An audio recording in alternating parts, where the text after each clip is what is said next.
Good morning fifth class. तो आज का हमारा चैप्टर 12 है। आगे का चैप्टर पढ़ेंगे हम। चैप्टर का नाम है भारत रत्न प्रोफेसर CN राव। ठीक है, किसका चैप्टर है ये?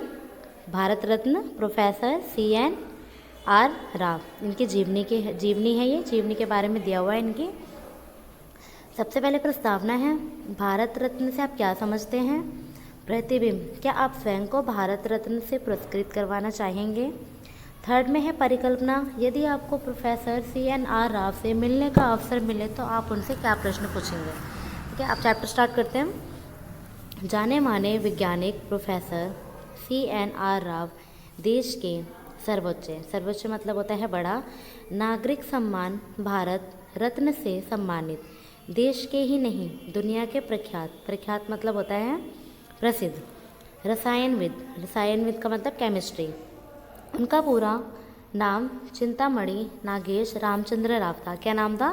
चिंतामणि नागेश रामचंद्र राव ने घन अवस्था संरचनात्मक रसायन शास्त्र के क्षेत्र में मुख्य रूप से कार्य किया। अब तक देश में सिर्फ 3 वैज्ञानिकों को ही भारत रत्न सम्मान मिला है। कितने वैज्ञानिकों को मिला है? 3।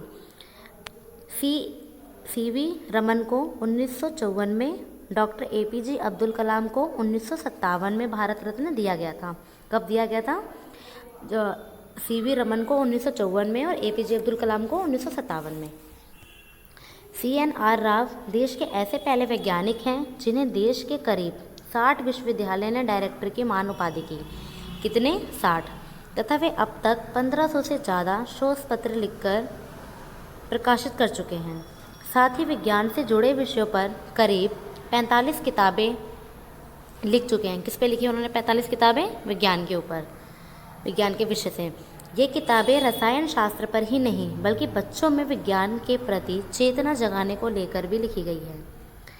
CN राव मूलतः कर्नाटक के रहने वाले हैं। कहाँ के रहने वाले थे? कर्नाटक के। उनका जन्म 30 जून 1934 में बेंगलोर के एक कन्नड़ परिवार में हुआ। उनकी माँ का नाम नागमा नागेश राव और पिता का नाम हनुमत नागेश राव था। उनके माता पिता दोनों शिक्षक थे, इसीलिए घर में पढ़ाई लिखाई का अच्छा माहौल था।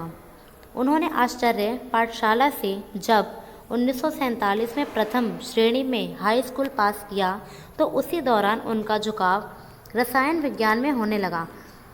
मतलब हाई स्कूल का मतलब होता है जब वो 10th क्लास में थे तो उन्होंने 1947 में फर्स्ट पोजीशन लेकर आए और फिर किस में लेकर आए थे? वो केमिस्ट्री के अंदर। तो उनका जो इंटरेस्ट था वो किस में आने लगा? विज्ञान के अंदर।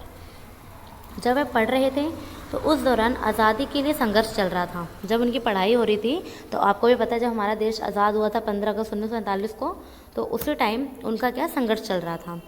राव ने कुछ समय उसमें भी हिस्सा लिया।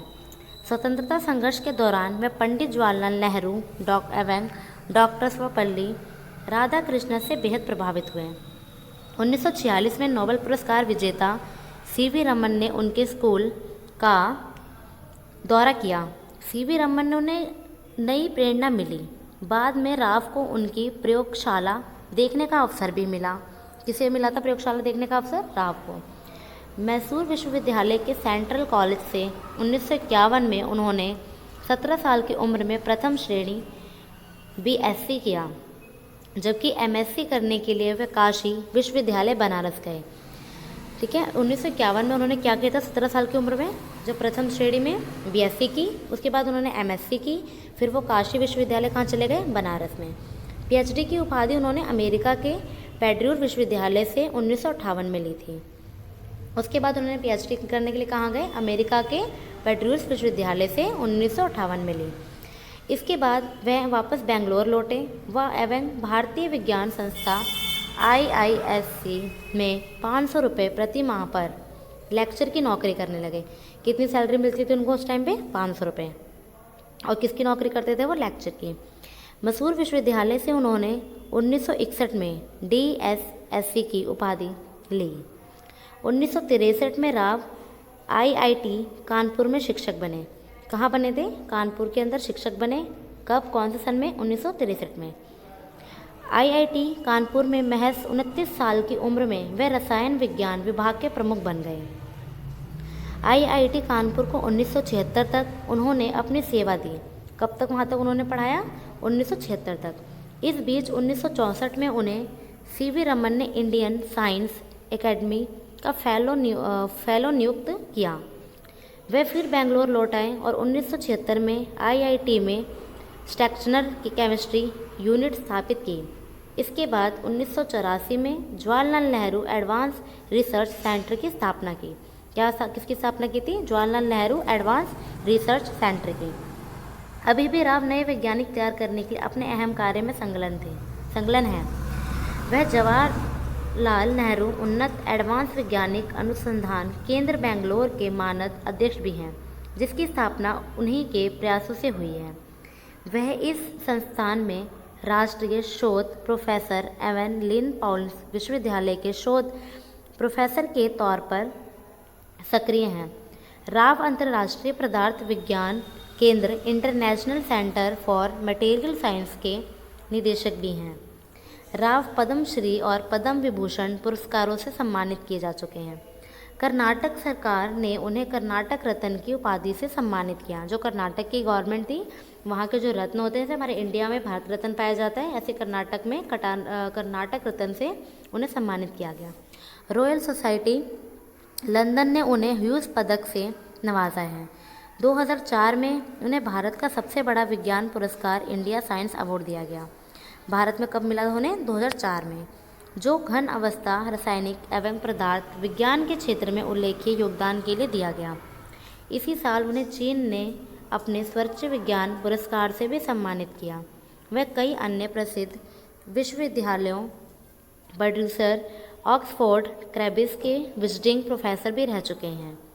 CNR ने हालांकि मुख्य कार्य संरचनात्मक रसायन विज्ञान में किया, लेकिन करीब 55 साल की सेवा काल में उन्होंने विज्ञान के समग्र प्रगति के लिए कार्य किया। इस दौरान उन्होंने हजारों वैज्ञानिक तैयार किए। उस टाइम पे उन्होंने क्या किया? हजारों वैज्ञानिक तैयार किए। रसायन विज्ञान के क्षेत्र में नैनो टेक्नोलॉजी पर कार्य शुरू किया।